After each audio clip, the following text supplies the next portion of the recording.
Importation de fichiers. Outre l'importation par CD, il existe d'autres moyens d'importer des données. Les données DICOM peuvent être sélectionnées sous forme de dossier via la source. Ces données peuvent ensuite être transmises à l'archive appropriée par le biais de DICOM Send. Par contre, si vous souhaitez importer des fichiers non conformes à la norme DICOM, vous pouvez utiliser la fonction Importer un fichier. En cliquant sur le bouton Importer un fichier, la boîte de dialogue d'importation s'ouvre. Cette fenêtre est également accessible via le menu contextuel de la souris. La boîte de dialogue propose maintenant les sections et options suivantes pour l'importation. Affichage du chemin d'accès du fichier à partir duquel les images sont importées, le dernier emplacement utilisé étant toujours affiché. Un bouton pour sélectionner un chemin d'accès pour l'importation que nous pouvons utiliser pour sélectionner le dossier d'importation de notre système de fichiers. Nous avons maintenant un aperçu de l'image et pouvons sélectionner l'image à importer avec un clic gauche. L'image est alors marquée d'un drapeau rouge. La taille de l'aperçu peut également être sélectionnée dans le menu déroulant. Dans la partie inférieure, nous avons maintenant plusieurs options d'importation.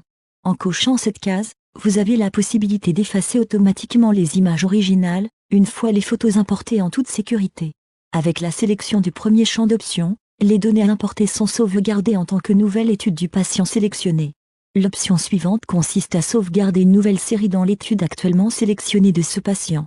La troisième option permet d'enregistrer un objet dans la série déjà sélectionnée dans l'organisateur. Le dernier champ d'options vous permet d'affecter l'objet à un nouveau patient et de l'enregistrer en tant que nouvelle étude. Toutefois, vous pouvez également sélectionner l'archive cible via le menu déroulant. Ici, nous sélectionnons le bac d'importation et cliquons sur OK. Puisque nous sommes en train de créer une nouvelle étude avec notre image pour un patient qui n'existe pas encore, un autre masque est ouvert pour collecter des informations supplémentaires. Comme pour l'édition des données, le système principal peut être interrogé comme un RI ou pour la fourniture de données patients. Il existe également une entrée de la liste de travail pour cette importation. Par conséquent, nous pouvons la sélectionner via Importer des données et confirmer notre sélection. Les nouvelles images sont maintenant fusionnées avec le registre de la liste de travail. Nous confirmons également l'édition avec OK. Notre image est affichée sous le nom du nouveau patient dans l'organisateur du DME. Vous pouvez également importer des données d'image à partir du presse-papier Windows.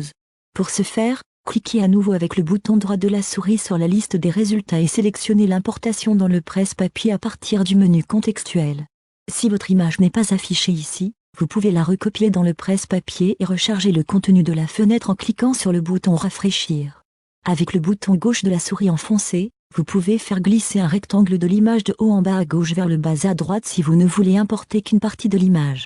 Dans ce cas, nous avons déjà sélectionné le bon patient. C'est pourquoi nous créons une nouvelle série pour le patient et nous confirmons notre importation avec OK. Nous recevons les données patients du patient que nous avons sélectionné dans l'organisateur EMR à des fins de contrôle. Nous pouvons également confirmer. Notre nouvelle image est directement attribuée au patient.